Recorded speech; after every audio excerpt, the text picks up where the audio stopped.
Infiniment, bonjour à tous. Bonjour à tous.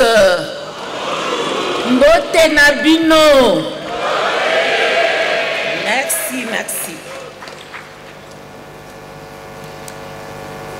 Chers participants, avant que je ne puisse commencer mon discours, je voulais vous dire que je suis accompagnée de mes collègues, des collègues ministres qui sont venus de loin et des collègues ministres du gouvernement congolais.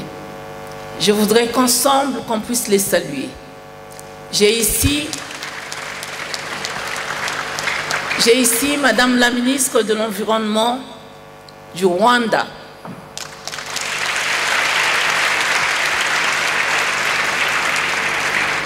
J'ai Monsieur le ministre de l'Environnement du Cuba.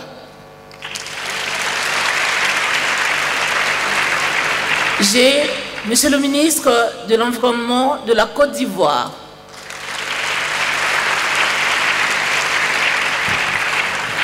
Et j'ai mes collègues ministres du gouvernement congolais.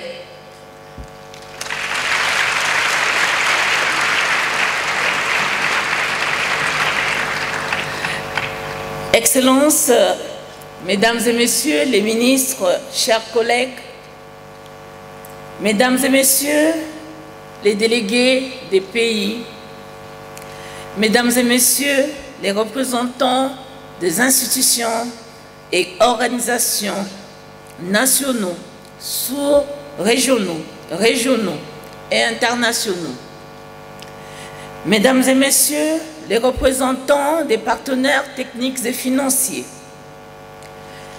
Mesdames et Messieurs les représentants de la communauté scientifique nationale et internationale, Mesdames et Messieurs les représentants du secteur privé, national et international, Mesdames et Messieurs les représentants de la société civile, nationale et internationale, Mesdames et Messieurs les représentants des nationaux et internationaux des populations autochtones, distingués invités en vos rangs, grades et qualités, toutes préséances respectées, Mesdames et Messieurs.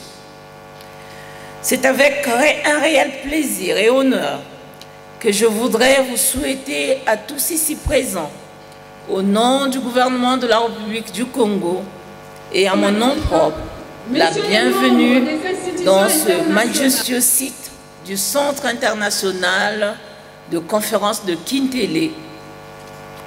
Notre participation à cette conférence témoigne en un point douté du niveau de prise de conscience que nous avons tous face à l'une des menaces qui pèsent sur l'humanité et surtout de notre engagement collectif à la conjurer durablement. À tous les distingués participants venus de l'intérieur du pays et de l'extérieur du Congo, je souhaite un agréable séjour à Brazzaville, notre ville capitale dite Brazzaville.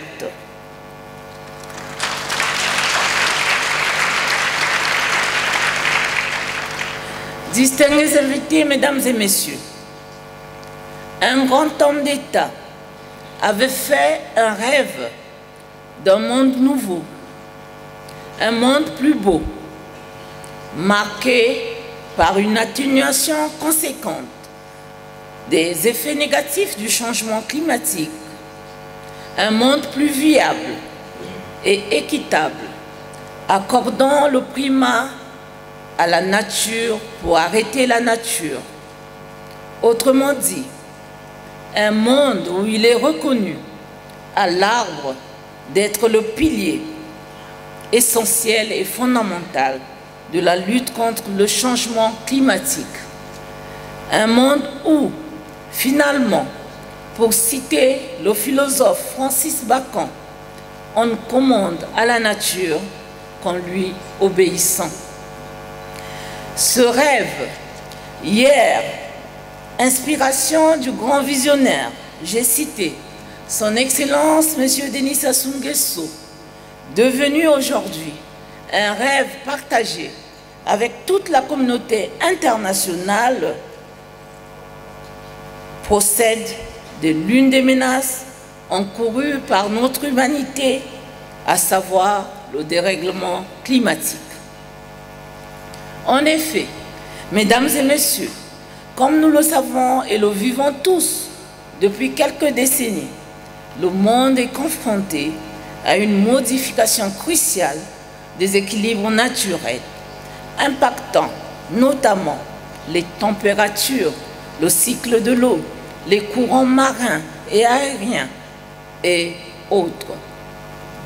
Ces dérèglements sont à l'origine des perturbations importantes dont les conséquences les plus immédiates sont, entre autres, l'augmentation de la fréquence, de la durée et de l'intensité des événements météorologiques extrêmes tels que les inondations, les tempêtes, les cyclones, la sécheresse, les feux de forêt, les épisodes caniculaires, les inondations d'une envergure désarmante et autres. D'autres phénomènes plus pernicieux sont encore perspectives, notamment la fonte des glaciers et l'élévation du niveau des mers, l'érosion progressive des côtes, la désertification, la raréfaction des ressources, le bouleversement des écosystèmes et l'extinction de certaines espèces animales et végétales. L'ampleur des impacts de ces dérèglements varie certes d'une zone géographique à une autre, mais ces événements météorologiques extrêmes surviennent dans tous les recoins de la planète et sont du reste appelés à s'intensifier au cours des prochaines années si aucun effort n'est consenti. Distingués invités, mesdames et messieurs, les experts s'accordent à reconnaître que la cause principale du dérèglement climatique est d'origine humaine, notamment les activités industrielles, l'exploitation de bois-énergie, l'exploitation illégale des forêts, l'agriculture itinérante surbrûlée et j'en passe. À titre d'illustration, dans plusieurs régions du monde, l'approvisionnement des grandes agglomérations en bois-énergie est l'une des principales causes de déforestation et de dégradation forestière. La vente du bois-énergie constituant une importante source de revenus pour les communautés locales et populations autochtones. Il faut également noter que les guerres ont décimé et déciment encore aujourd'hui des pans entiers de forêt. L'un des moyens, sinon le plus sûr, pour conjurer la menace climatique est de préserver les forêts, notamment tropicales, en ce que ces écosystèmes naturels constituent des véritables puits pour les gaz à effet de serre tels que le dioxyde de carbone, le méthane et autres responsables de ce fléau. D'où les nombreux engagements et initiatives pris à l'échelle mondiale en lien avec les forêts et qui se focalisent sur leur gestion durable par le biais de l'aménagement forestier, la certification forestière, l'exploitation forestière à faible impact et leur préservation à travers les aires protégées, les parcs et les réserves. Cependant, face à une population mondiale toujours croissante et fortement urbanisée, la demande en produits forestiers va assurément exploser, entraînant une nouvelle disparition, nous l'avons entendu, de plus de 10 millions d'hectares de forêt chaque année, avec des conséquences désastreuses pour le climat, la planète et la santé humaine. Une perspective aussi redoutable entravera assurément la réalisation des objectifs du développement durable à l'horizon 2030, avec des impacts négatifs plausibles sur les acquis en matière de gestion durable et de conservation des écosystèmes forestiers si une alternative n'est pas envisagée. Cette alternative, mesdames et messieurs, c'est l'extension de la couverture forestière mondiale à travers la promotion des plantations forestières et agroforestières. De nombreux pays l'ont compris, au monde, au nombre desquels mon pays, la République du Congo, qui, grâce à la clairvoyance d'un digne fils d'Afrique, un digne citoyen du monde, j'ai cité son Excellence M. Denis Sassou Nguesso, président de la République, chef de l'État, qui déploie depuis plusieurs années des initiatives liées à la plantation des arbres, partant à la conservation des forêts. En 1984, il a institué par la loi la Journée nationale de l'arbre. Ce 6 novembre 2024, nous allons célébrer la 39e édition de la Journée nationale de l'arbre au Congo.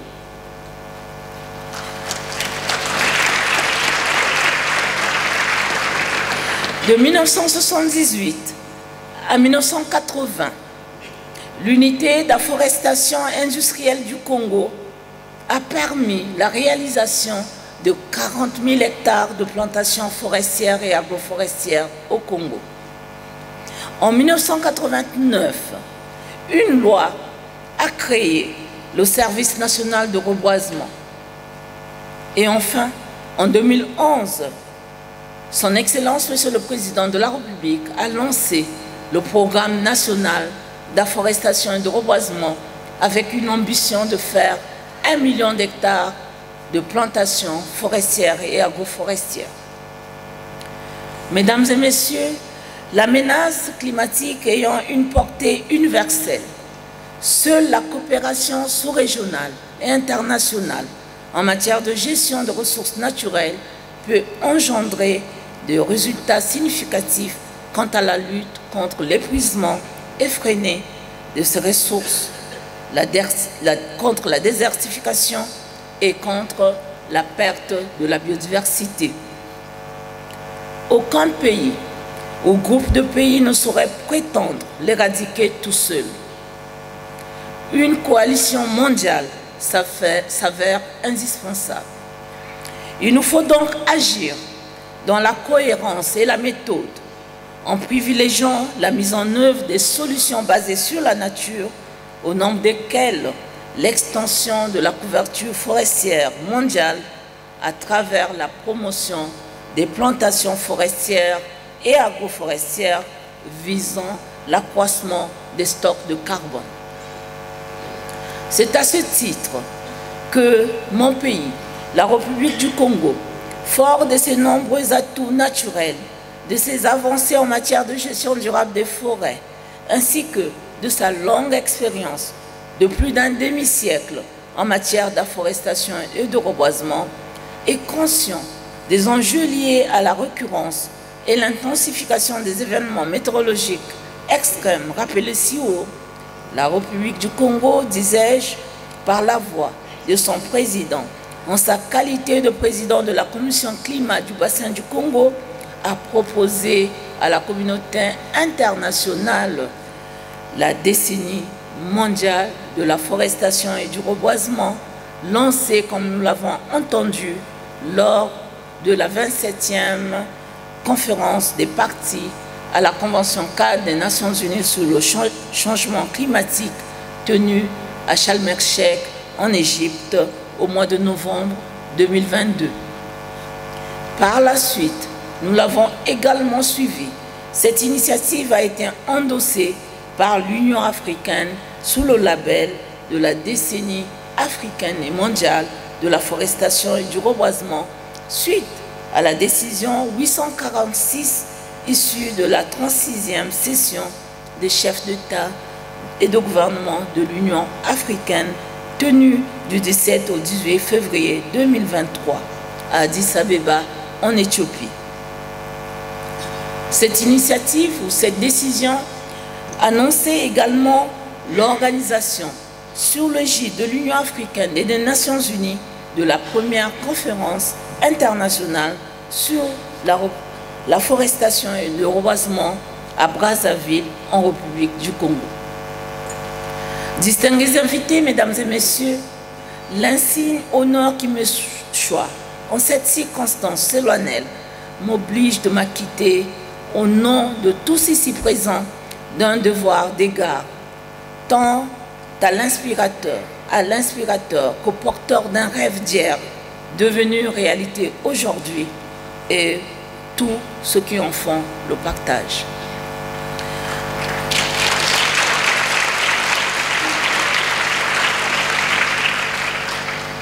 C'est pourquoi, en vos lieux et places, je voudrais d'abord traduire notre reconnaissance à son Excellence, Monsieur le Président Denis Sassou Nguesso, pour son mérite d'avoir réussi à rassembler toute la communauté internationale autour de son rêve, la proposition d'une décennie de la forestation et du reboisement.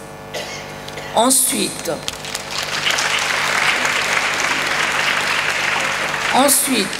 remercier l'Union africaine et les agences, toutes les agences du système des Nations Unies, ainsi que notre gouvernement, d'avoir été les premiers acteurs de l'appropriation de ce rêve. Et enfin, remercier tous les pays et institutions nationales, sous-régionales, régionales et internationales, ainsi que toutes les hautes personnalités à travers le monde qui ont accepté de partager ensemble ce rêve d'une décennie mondiale de la forestation et du reboisement.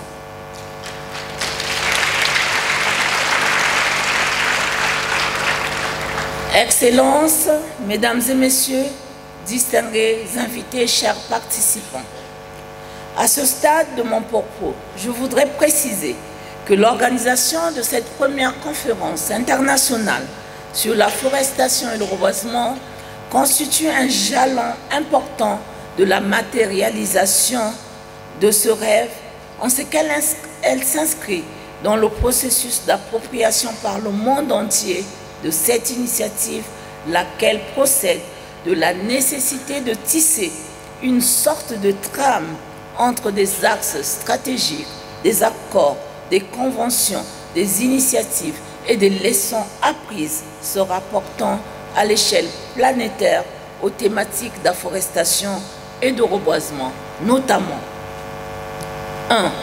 La déclaration de Rio sur l'environnement et le développement de 1992, avec ses 27 principes non juridiquement contraignants, mais faisant autorité pour un consensus mondial sur la gestion, la conservation et l'exploitation écologiquement viable de tous les types de forêts.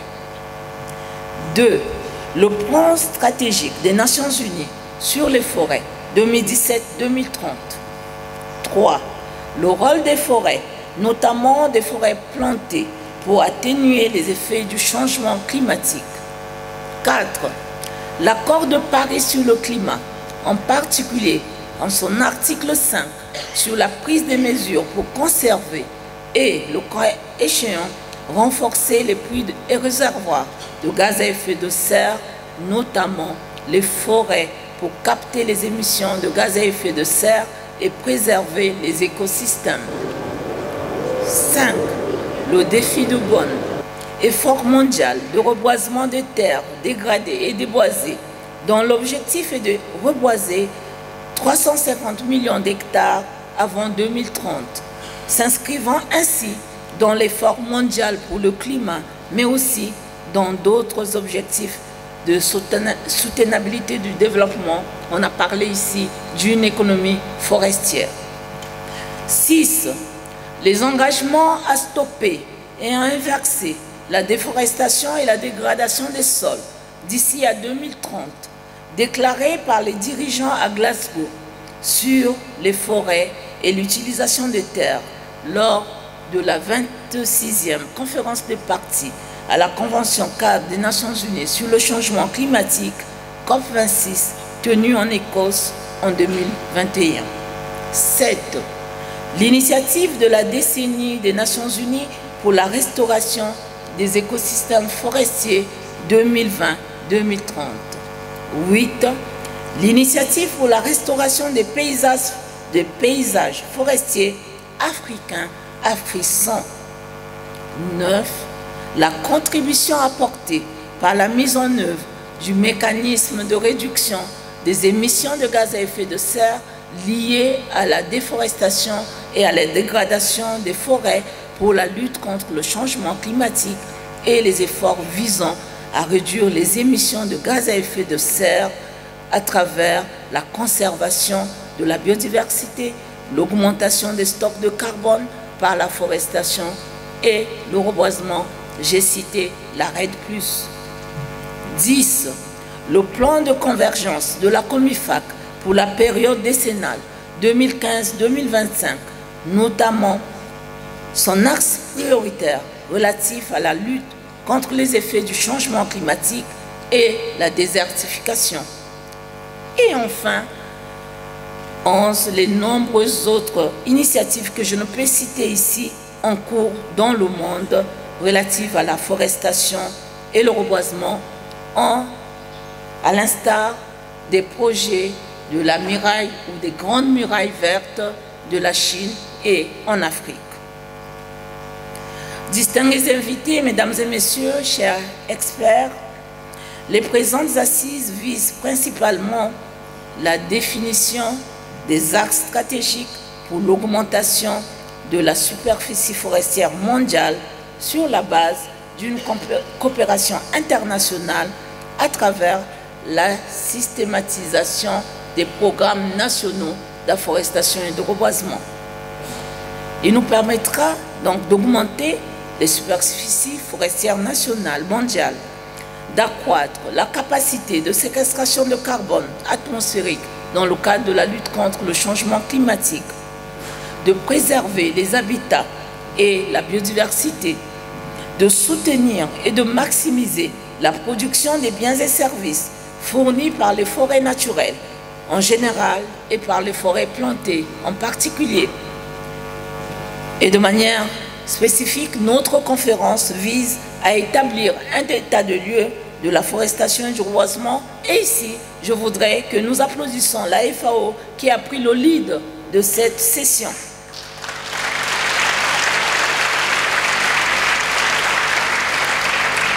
D'adopter une stratégie mondiale d'afforestation et de reboisement incluant les aspects techniques, scientifiques et financiers. Et ici, je voudrais saluer le Forum africain pour les forêts qui a pris le lead de nous proposer une trame de cette stratégie.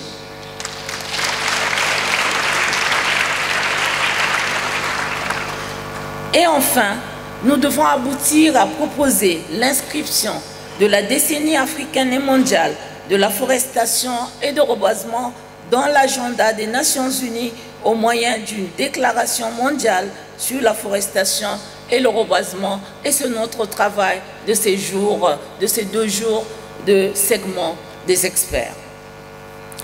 Enfin, par nos propositions et recommandations, nous devons désigner un organe spécialisé dédié au suivi de la mise en œuvre de la recommandation ici, en sachant qu'il nous faut une organisation dédiée à la gestion forestière au niveau des Nations Unies. Et nous allons ensemble faire cette recommandation. Chers participants, notre tâche est donc immense. Le succès de cette conférence en dépend. Nous devons être en même de formuler ces recommandations pertinentes que nous allons soumettre dans 2 jours au segment ministériel pour approbation, mais également d'inscrire en lettres d'or le présent événement dans les annales de l'histoire du monde moderne. C'est pourquoi je voudrais nous exhorter à un examen minutieux des documents et supports mis à notre disposition à travers le site Internet pour une participation active aux sessions et panels portant sur les 6 thématiques retenues, à savoir l'état de lieu sur le boisement et reboisement. Le lead, je le disais, est pris par la FAO. L'urgence climatique, rôle des forêts, impact sur les vies humaines, c'est le PNUD qui va modérer toute cette session. La forestation, le reboisement et les crédits carbone, les solutions scientifiques innovantes pour la forestation et le reboisement, c'est la France qui a pris le lead sur cette session. Les financements et les partenariats nécessaires pour aller vers les actions concrètes, et c'est la Banque mondiale et le WWF qui ont pris le lead de cette session-là. Enfin, nous allons pouvoir déterminer les axes stratégiques de cette décennie africaine et mondiale de la forestation et le reboisement sous le lead de la République du Congo et de l'Union africaine. Je nous sais capables de relever ce défi, eu égard à notre expertise avérée et surtout à la motivation que j'ai pu lire en chacun de nous, ici présents et depuis le début des préparatifs de cette conférence. Excellences, Mesdames et Messieurs, les ministres, distingués invités, Mesdames et Messieurs, chers participants, pour terminer, tout en souhaitant plein succès aux présentes assises, au nom du gouvernement de la République du Congo, au nom de l'Union africaine et des organes du système des Nations Unies, je déclare ouverts les travaux du segment des experts de la première conférence internationale sur la forestation et le reboisement, SIARC en sigle. Vive un monde nouveau, un monde plus beau, où la nature arrête la nature. Vive un monde nouveau, un monde plus beau, où l'arbre devient le plié de la lutte contre les effets négatifs du changement climatique. Vive un monde nouveau, un monde plus beau, où on ne commande pas à la nature, on le commande à la nature qu'en lui obéissant. Je vous remercie pour votre aimable attention.